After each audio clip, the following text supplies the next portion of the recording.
तो हम देश की बहस में बात कर रहे हैं प्रधानमंत्री के आंसुओं की। आज प्रधानमंत्री भावुक हो उठे और सदन में उन्होंने गुलाम नबी आजाद की भूरी भूरी प्रशंसा की। रुदे गले से उन्होंने बताया कि एक आतंकवादी घटना की खबर देते हुए, जिसमें गुजरात के कुछ लोग मारे गए थे, किस तरह से फूट फूट कर रो पड़े थे गुलाम नबी आजाद। प्रधानमंत्री ने आज उनसे अपनी मित्रता का जिक्र भी किया, लेकिन कांग्रेस नेता नाना पटोले ने कहा यह घड़ियाली आंसू है। सवाल यह है कि क्या विपक्ष प्रधानमंत्री के आंसुओं का सम्मान नहीं कर सकता? मेरे साथ कई सारे खास मेहमान जुड़े हुए हैं। मेरे साथ सुरेंद्र राजपूत जी जुड़े हुए हैं कांग्रेस से, लेफ्ट से मेरे साथ विवेक श्रीवास्तव जी हैं, राजनीतिक विश्लेषक संगीत रागी हैं, शेख नासिर है जो कि पीडीपी से जुड़े हुए हैं, और संजू वर्मा भारतीय जनता पार्टी की राष्ट्रीय प्रवक्ता। सबसे पहले चलते हैं मनीष खत्री जी के पास वाराणसी। क्या कांग्रेस में नाना पटोले का यह बयान उचित था मनीष खत्री जी? मेरे ख्याल से आज जो भी संसद में हुआ वो एक सभी के लिए एक देखने समझने की बात है।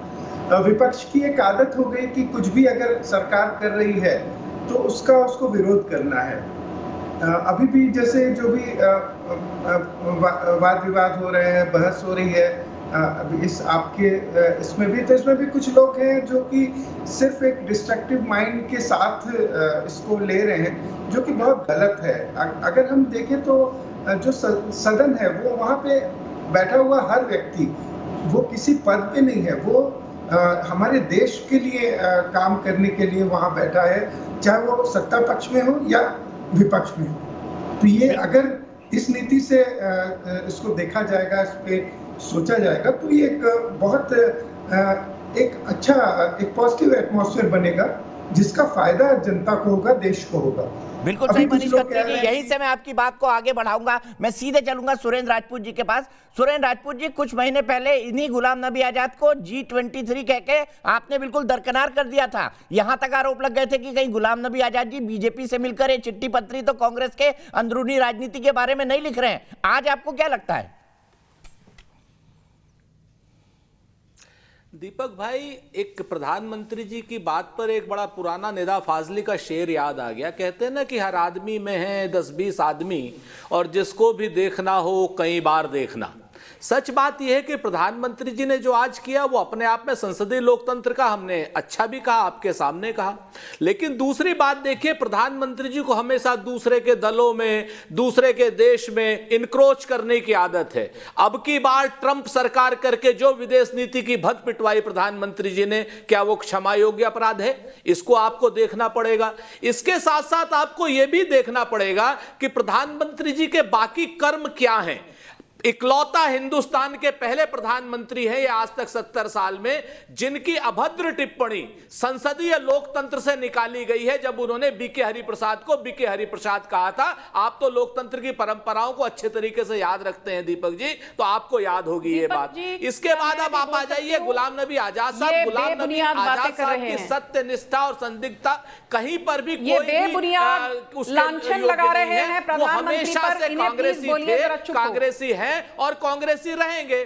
तीसरी बात मैं आपसे बताऊं, यहां संगीत रागी जी और जो अभी क्या नाम भारतीय जनता पार्टी की प्रवक्ता, जिन्होंने प्रधानमंत्री को कहा कि हाथी के दांत और दिखाने के और खाने के और होते हैं, तो मैं उन दोनों से कहना चाहता हूं कि राहुल गांधी और गांधी परिवार, मैंने प्रधानमंत्री के लिए नहीं कहा, मेरे शब्दों को तोड़िए मरोड़िए मत। आपको मेरे शब्दों को तोड़िए मरोड़िए मत। खाना खाइए ना, आपको शर्म नहीं आती है? और हमें तो गर्व है कि हम लोग आंदोलन जीवी हैं। एक के बाद एक चुनाव आपकी पार्टी हार रही है, इस देश की आपको शर्म आनी चाहिए। यहाँ पर बैठकर आप मेरे शब्दों को तोड़ मरोड़ रहे हैं और बीजेपी को भाषण दे रहे हैं। आंदोलन जीविता से हुआ था, और आंदोलन जीवी होना एक गर्व की बात है। आपके लिए शर्म की बात होगी, क्योंकि आप पत्तल चाट करके चाटुकारिता जीवी लोग हैं। अंग्रेजों के चरण चाट करके आप लोगों ने कहां पहुंच गए सुरेंद्र राजपूत जी?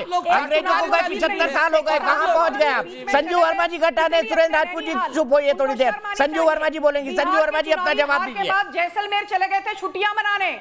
अरे चुनावी हार के बाद कोई जैसलमेर छुट्टियां मनाने जाता है क्या? भाई कितना याद करोगी आप? राहुल गांधी को बड़ी हिचकियां आ रही होंगी, पूरी तरह से मौका दे राहुल जी को, सोनिया जी को बड़ी हिचकियां आती होंगी। संजू वर्मा जी, अच्छा आगे बढ़ाते हैं। संगीत रागी जी, संगीत रागी जी, कभी प्रधानमंत्री को कह दिया करो कि हाथी के दांत खाने के और दिखाने के और। मुझे अभी मौका चाहिए बोलने का।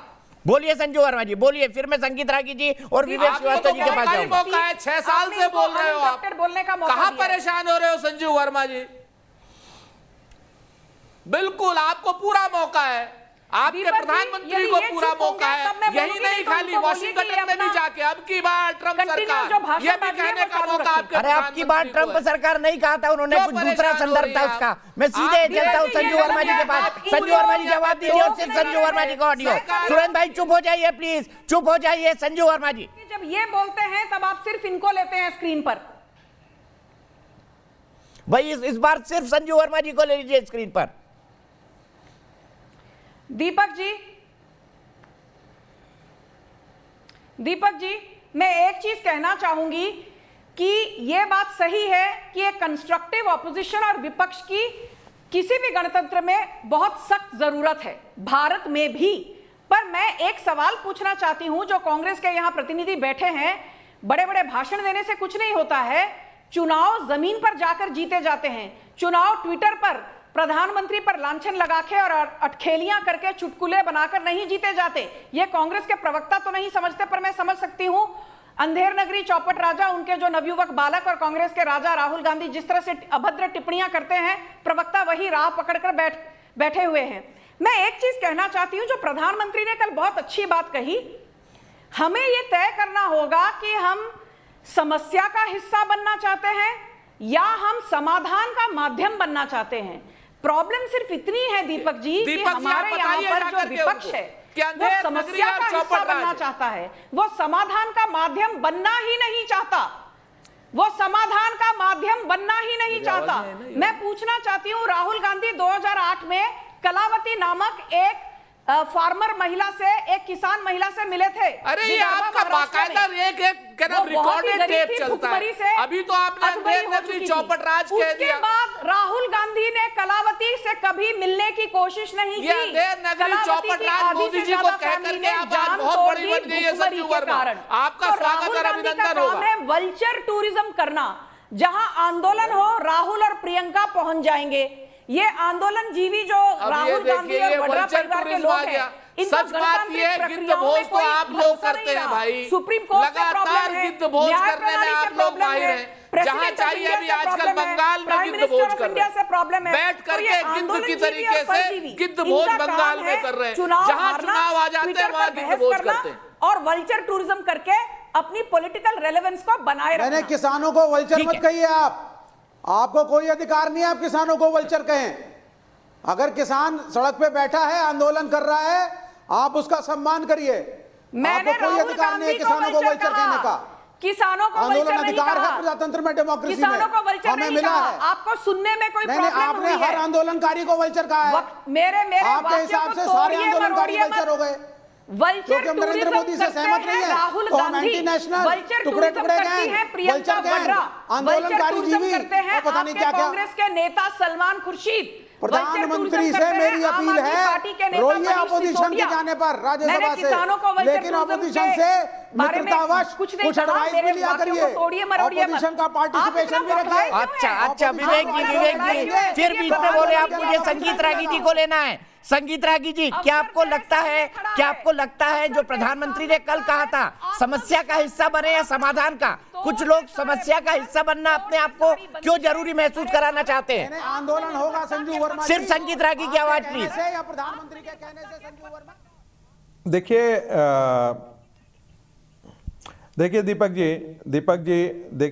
जी, कांग्रेस के पास नरेंद्र मोदी के विकल्प के तौर पर कोई ब्लूप्रिंट नहीं है, और जब ऐसे में ब्लूप्रिंट नहीं रहता है तो आप एक बौद्धिक और वैचारिक विक्षिप्ता अवस्था में आप होते हैं। आप जहां भी लगता है हर चीज में आप उसको पकड़ लेते हैं। जैसे एक नदी के बहाव में यदि आप बाढ़ के पानी में बह रहे हैं तो कोई तिनका भी पकड़ करके लगता है कि शायद वही सहारा दे देगा। 2019 के चुनाव में पराजित होने के पश्चात, दो बार 14 और 19 में पराजित होने के पश्चात कांग्रेस की स्थिति आज वही हो गई है। कांग्रेस को लगता है कि हम किसी भी चीज को पकड़ करके उस आंदोलन का हिस्सा बन जाएं, चाहे वो बेशक देश के साथ हो या नहीं हो। 370 का आपने देखा होगा। मुझे लगता है कि 1971 के पश्चात सबसे बड़ा हिस्टोरिक निर्णय था भारत सरकार का, जिसमें 370 धारा और 35A को खत्म कर दिया और देश में एक सामान्य खुशी थी, लेकिन वहां भी कांग्रेस आकर के खड़ी कर दी। सीएए का मुद्दा जो था, 3 तलाक का मुद्दा, आप एक के बाद एक देखते जाइए। कांग्रेस को लगता है कि जैसे विपक्ष बनने का मतलब है कि प्रधानमंत्री का विरोध करें, और वो विरोध इस देश में मोदी के कुछ शाश्वत विरोधी हैं, जैसे वामपंथी है, इस्लामिस्ट है, घोर इस्लामिस्ट है। ये भारतीय जनता पार्टी और नरेंद्र मोदी के शाश्वत विरोधी हैं। लेकिन कांग्रेस से ये अपेक्षा नहीं की जाती थी, क्योंकि कांग्रेस 70 साल तक सत्ता में रही है। विरोधी होना और विपक्षी होना, इन दोनों में फर्क होता है। ठीक है, ठीक है। गौरव शशि नारायण मेरे एक दर्शक गाजियाबाद से जुड़ गए मेरे साथ। गौरव, क्या कहेंगे प्रधानमंत्री के आज के भाषण पर? ये जो आज का जो प्रधानमंत्री का भाषण था, वो पूरी तैयारी से जैसे आए थे और बोला, लेकिन जो उन्होंने भावनात्मक वाला जो आज पुट डाला है ना, देखिए जब हम कभी स्कूल में पढ़ते थे, विदाई समारोह होते थे, तो किसी के भी विदाई समारोह में आदमी भावुक हो जाता है, और जो आज उन्होंने बातें कही हैं वो एकदम हृदय से कही हैं। उनको लेकर तमाम तरीके के पहले जो आरोप लगाए जाते थे, आज वो उससे अलग नजर आए, और बिल्कुल उन्होंने जो पक्ष और विपक्ष वाली भूमिका से हटके प्रधानमंत्री वाली भूमिका पे भाषण दिया है। बिल्कुल सही गौरव जी, यही आपको रुकना पड़ेगा। लेकिन चलते चलते मैं आपको बता दूं, देश की बहस के दर्शक क्या सोचते हैं। देश की बहस के 100% दर्शक ये सोचते हैं कि हाँ, प्रधानमंत्री की भावनाओं का सम्मान होना चाहिए।